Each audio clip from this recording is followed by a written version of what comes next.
What is up, and welcome back to our channel. If you're new here, I'm Strandy. And I'm Sierra. And we're obviously twin sisters. And we do a little bit of everything, but we have recently been really enjoying book content. So we're going to be doing a reading wrap up for the month of August. Yeah. We have similar book tastes. I tend to lean more towards like the romantasy and romance side, and Sierra likes more thrillers, mysteries, and romance. Our mutual ground is romance books, though. So that's just a little synopsis of us. Yeah, with that, we'll get into our reading wrap up of the month of August. I'm just gonna go ahead and jump right in. I did a lot of reading on my Kindle this month. I don't know why, probably just because at the beach and everything like that. Yeah, the Kindle's so convenient. I read The Friend Zone by Abby Jimenez. I had so much like positive feedback about like Abby Jimenez books. So I was like, okay, let's just read this. It's on KU. It was not my favorite. It wasn't my favorite. It wasn't my favorite. I gave it a 3-star. It was just kind of, it started out kind of good. Then I just didn't like how it ended. I don't know. It got really sad out of nowhere, really heavy. And it was like, towards the end, it was like a snowball of like, you know how they say bad things happen in pairs of 3? It really did feel like that. So I had a really difficult time with that. Yeah, so it definitely wasn't my favorite. I do have Just for the Summer on my TBR for this month. So we will see. Okay, so the first book that I read was a little out of my comfort zone. The Inheritance, or no, it's just Inheritance. It's part of the Lost Bride trilogy by Nora Roberts. This is her newest book, and it's the first of 3. So I don't know when the third one comes out, but the second one comes out in November, and I am looking forward to reading that. This was a little out of my comfort zone because it's a little eerie and mysterious. It follows the main character, Sonia, and she basically inherits this manor in Maine. It's this big mansion, but it's haunted by these brides and spirits that were killed on their wedding day. Oh my gosh. In this house. So it kind of follows her discovering the house, discovering the spirits. This book really set up a lot of what to expect in the next 2. So I think that it was a lot of world building, to a sense of understanding the plot, understanding the house, understanding the characters. And so I ended up giving it a 3.75 just because there was so much. I was anticipating something. I was waiting for something to happen. I was like, all right, this chapter, it's going to happen. Something's going to happen. And it just didn't. But I do look forward to reading the next one. I think that the next one will be really good because this one was a really good like precursor to set up the trilogy. So I like Nora Roberts' writing too. It's my first time reading her, and I understand why she has so many books and why she has so many fans. Her writing's very cozy, very easy to read, very well paced. Maybe I'll have to read that. Sierra would really like it. Okay, looking at the second book that I read, and it was definitely out of my comfort zone, but I read it on the Kindle because it was on Kindle Unlimited, and I was at the beach, and I was like, let's just read something different. And it's so thick. I mean, it felt thick when I was reading it on the Kindle. I read Fourth Wing. I finally read Fourth Wing. It's taken me a lot to get here. I actually really liked it. There was a lot of mixed like opinions that I heard from my friends. Some people saying like they didn't like it. I don't know. Maybe because this is, besides The Bride by Allie Hazelwood, this is my first jump into the fantasy world. So I think if it was any more complex, I would have hated it. But I like the characters. I like the character development. The plot twist at the end of this was not anticipating. I remember reading it and I was like, what? And I was so shook. So I'm definitely looking forward to reading Iron Flame very soon. But yeah, I gave this a solid 4. It didn't hit the 5 for me because, I mean, it's probably just a me issue. There was just it felt like plot holes are not fully like explaining, so I had a hard time like visualizing some things. But I gave it a solid 4. Like, I'm very excited to see where this goes, and I hope she turns this into the movies because it, oh my gosh, it was so good. It really did give Divergent mixed with, what's that one vampire movie? Vampire Academy. You know Vampire Academy? If you've seen Vampire Academy, there's this one scene where he is training the girl. Do you know what I'm talking about? That's all I could think of during this, because they were like trained fighting and doing like combat class. So it really gave me Vampire Academy vibes mixed with Divergent.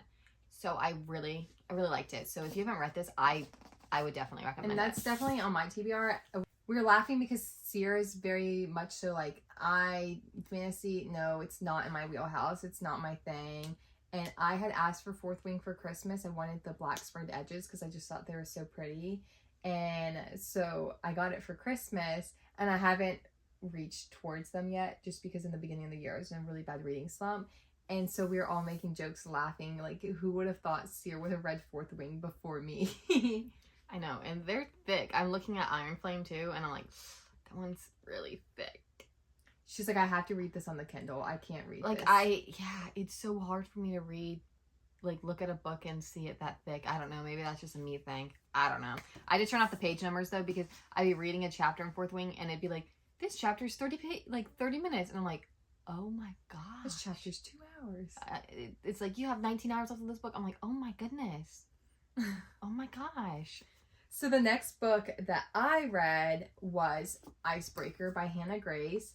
I'd seen people talking about it everywhere, and I was like, you know, I'm in the mood for something that's kind of cheesy, a little romance. I didn't need a book to be like, this book blew me out of the water. I need a 5-star that like has all this complexity and development and everything. I needed just something, just a romance, you know. I just needed a romance. I was like, a hockey romance, perfect, sweet. So I picked up Icebreaker. It was on Kindle Unlimited, and I kind of flipped back and forth between physical and the Kindle. I ate this up. For the first, like, I would say 150 pages, I was obsessed. I really, really liked it. But then I would say towards the middle, right before the ending, I was like, oh, okay, like, you're kind of dragging this out a little bit. It felt a little like these conflicts, you're just talking about them, you're not doing anything about them. And I was like, okay, let's get to the point. Let's solve these issues. I'm a problem solver. Let's solve them. Like, put me in, coach. I could solve these problems. Then we got to the end, and even though the middle felt drug out, the end felt a little rushed. I don't know if that was just a me thing.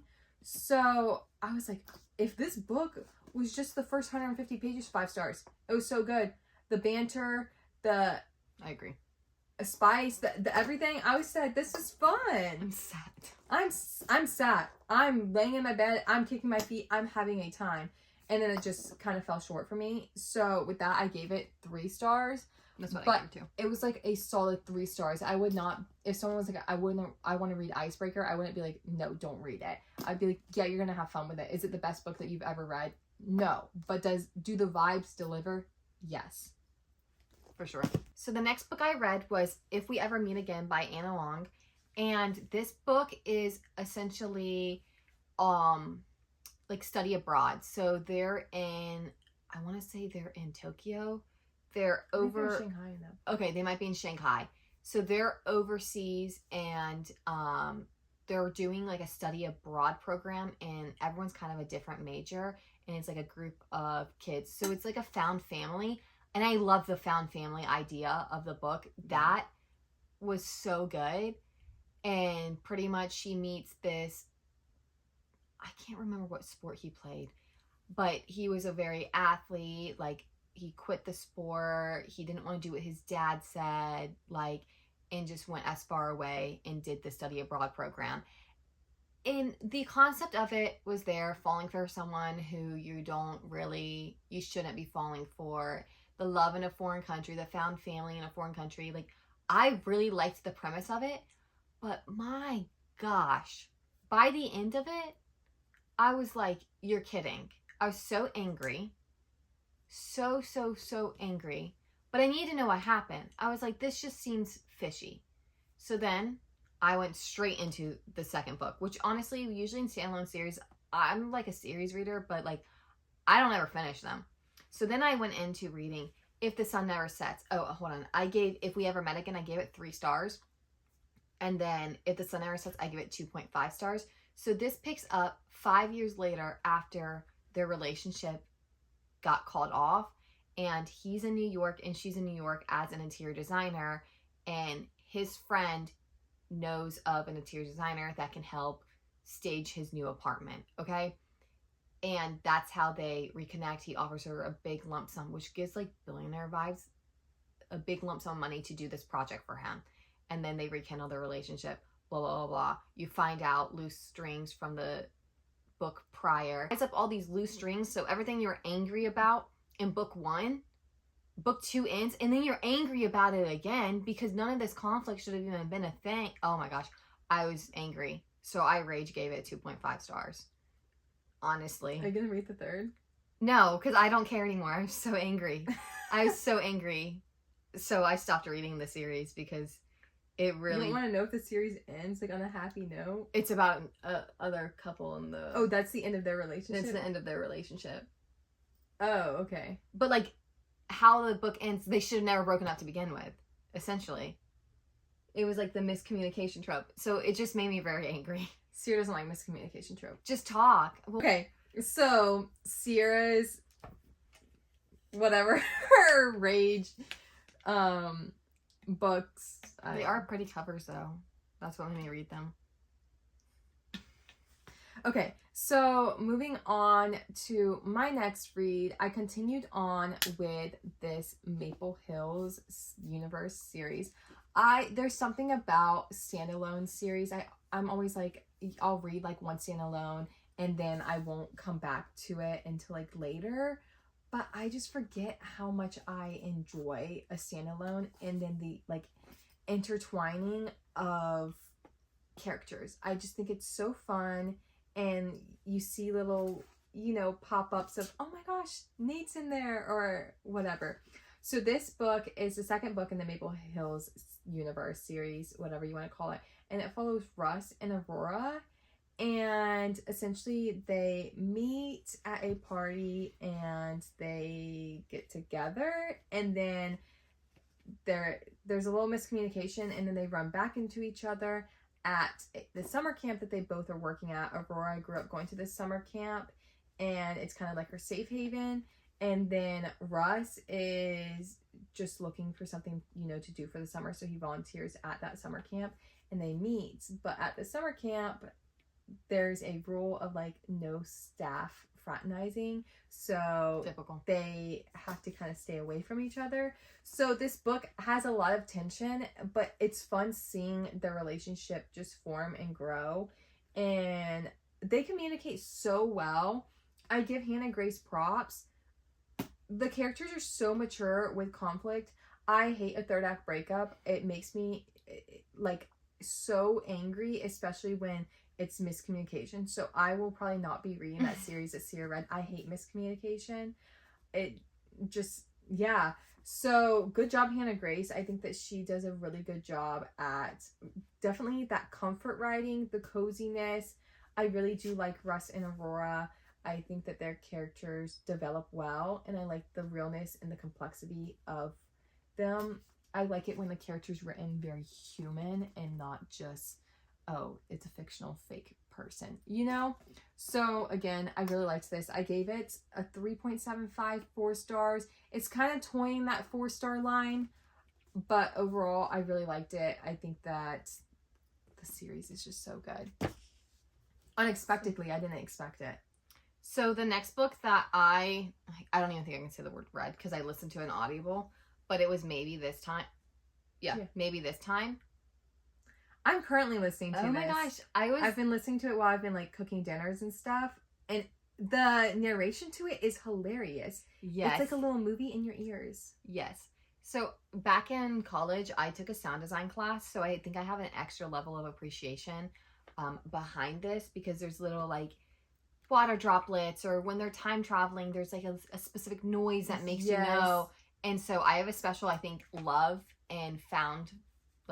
behind this because of the art design, and I have a background in it and I got certified in sound design. So I just think that that's why I loved It's it. an Audible original. If you have Audible, I think that you should definitely check it out because I think that it is very cool. I'm not quite done with it, but I think that the way that it's narrated is super duper fun, and it like I'm listening to it and it just makes me laugh. I'm not quite done with it, but It does make you giggle. So essentially, it's kind of how like Ashley Polson has the magical realism. It's essentially magical realism, and she somehow went into like a wormhole of time, and she's time traveled. I want to say what it's like 80 years in the future. 80 years in the future, and the only person she can contact is this guy, and it was like her childhood best friend, and so they're contacting, and he's trying to help her get back to real time and not mess up the whole time continuum, which was such a cool concept, and I love things like that. No, I just liked it. I really did like it. I think kind of towards the end it got rushed a little bit, so I ended up giving it 3 stars, but it was The a solid. concept of the series. The concept of the book was 10 out of 10, honestly. So I ended up giving it 3 stars, and I would honestly recommend it to anyone. Next book that I read, again continuing that Maple Hills series, is Daydream by Hannah Grace. If you can't see, look at all these tabs. Loved this. Devoured it, ate it up. I was supposed to be studying for finals. No, I wasn't. I was reading this. This consumed me for about 2 days. I was sat. I honestly no, it took me 3 days to read it. Consumed me for 3 days, and that's because I drug it out because I didn't want it to come to an end. I love Henry, and I also love Haley. I loved Henry in the first book too. I'm so glad that he got his story, and I think that she did such a great job at writing it. Love, love, love. So essentially this follows Henry Turner, who is on the hockey team with the others, and he meets Haley. And I think it's very neat how he met Haley and like the interconnections of like that 6 degrees of separation. I think that that's what I really liked about this book. But essentially he makes a deal with Haley where she helps him with his writing, his essays, and he will help her, you know, like gain experience in the dating world. Her boyfriend had just broken up with her and she'd never been in love. And she just was like, okay, maybe I'm just broken. Maybe I'm unable. And her ex-boyfriend was just, he's not that nice. Like, we don't like him. But anyways, the only rule is don't fall in love. I mean, it can't be that hard. Just don't fall in love. Can't be that hard. Do with that as you will. But I just, not only does this talk about the development of relationships, like romantically, but it talks about the development of friendships and that found family and the relationship of like girlhood, and there's just something with that pulls at my heartstrings. It was so beautifully written, and Haley just like, I guess like finding her corner and finding her people, it makes me so happy. 5 out of 5. This was a 5-star read for me. It was the perfect length, I think. It was just executed perfectly. I could sit here and yap about it, but I'm not going to bore you to death. I just think that you should pick it up and you should read it. Even if Icebreaker and Wildfire were not your favorite, give Daydream a chance because it was it. It was it. And the banter and everything, kicking my feet. I'm giggling. Yes, if you want to kick your feet and just giggle, pick it up. I'm telling you, 5 stars, baby. The next book that I read was One of Us is Dead. And it's about to be spooky season, so I wanted to read a little mystery. And essentially, the premise of this book is Jenny. She owns a hair salon, and it's really Real Housewives vibes. So it's all of Housewives. I read this a couple years ago. It's Housewives meets Knives Out. Is how I explained it to Sierra. So all of the housewives come to Jenny's hair salon and they get her hair done, and so she knows all the tea. It's just like that typical hair salon vibe. You know all the tea, you know who's sleeping with who, you know who hates who, you know the friend drama, you know all the ins and outs of the group. So essentially someone ends up dead and just figuring out who ends up dead, how they end up dead, who played a role in it, who didn't play a role in it. And there was just so many twists and turns that I wasn't anticipating, and I gave it a solid 4 stars. I really enjoyed this book. Next read after that Maple Hill series is Pumpkin Spice and Everything Nice. Sierra had actually read this last month and had told me, just read it. I think I needed a quick read. I didn't want to get into a slump because I just had a 5-star read, and I think every time after I read a 5-star read, I know that the next book is just not going to measure up. So I just need something quick, a kind of palate cleanser, and I think that this did the trick. It's YA.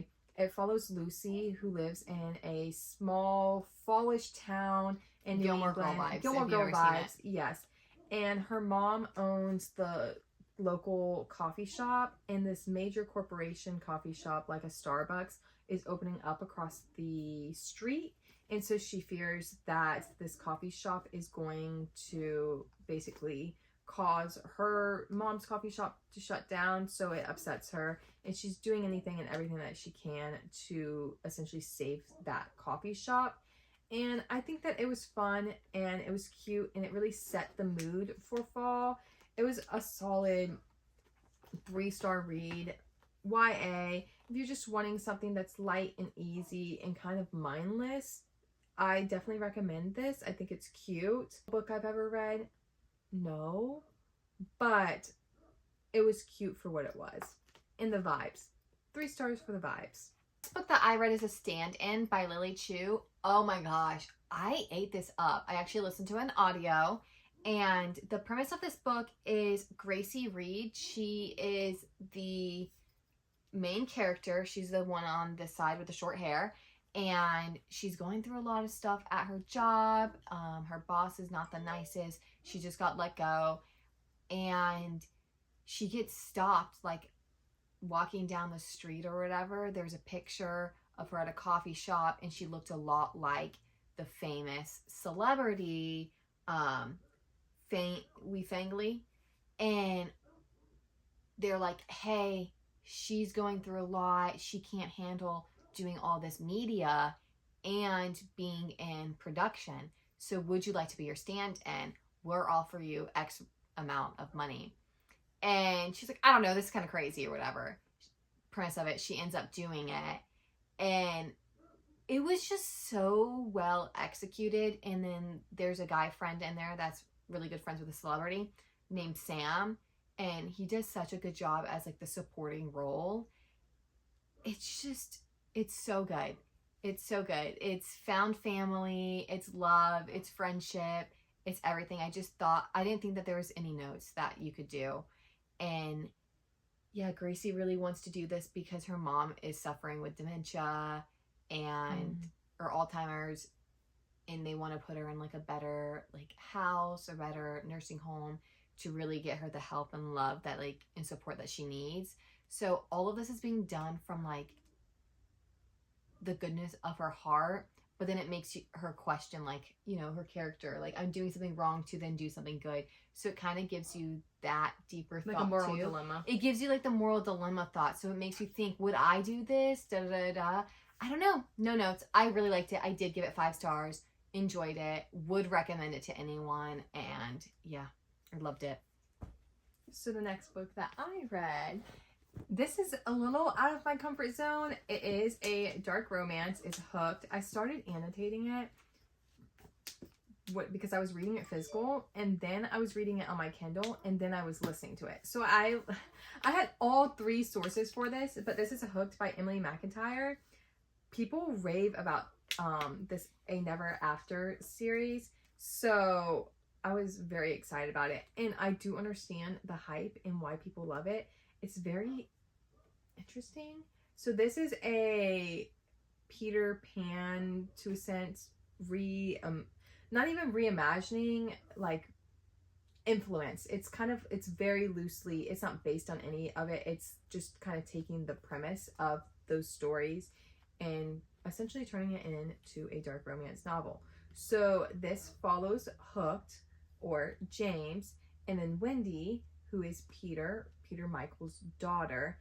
And Hooked he's morally gray. I mean, it's a dark romance. He is not the best guy, but I also find myself empathizing with him at the end of the book. I was like, I feel bad for him.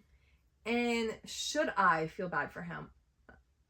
I don't know. He wants revenge, and I rightfully so, like I understand it, but like also no. I I ended up giving this like a 3.5. The spice. I mean, I'm cooking dinner and I wanted to keep reading, but I couldn't because I had to cook dinner. I had to feed myself. Putting my headphones on. Okay, fine. I'll listen to a chapter or two. I'm listening to it and it all of a sudden gets, I can't even say spicy. It got smutty, okay? I'm listening to it and the things that were, it's completely different listening and reading. It is. The stuff that was being said, what? He said what? She said what? I had to, I paused it. I couldn't listen to it. I continued listening to it, but I had to pause it for a minute to gasp because I was shook. But, I want to say he does several times call her like his pet. Like he's like, my good pet or something like that. And that takes me out. Like, why are you calling her that? That kind of gave me the ick. But there were several moments where I was like, hug. But, because like, I think that he has a good side. And I think that that's the whole point of dark romance is like these questionable people. You're like, yeah, but I kind of feel bad for them. You shouldn't. But yeah, this is my first of Emily McIntyre, and I'm very, I think I will continue the series, and I'm excited to. The whole entire series is on Kindle Unlimited, and this is the only one that I own physically, and she's coming out with a new one November 5th. So maybe I'll binge it. We'll see. Fair enough. But overall, very interesting, very good. If you're dabbling in the dark romance, I think you might like it. I would recommend. I wouldn't say no. But that is our August Oh, that's recap. it? Oh, yeah, yeah. that's our August recap. Thank you so much for listening to all of our thoughts. And let us know if you've read any of the same books, whether it's this month or months prior this year. And let us know any book recommendations you have. Comment down below. Comment down below and like and subscribe. And thank you so much for watching and joining our channel. Bye.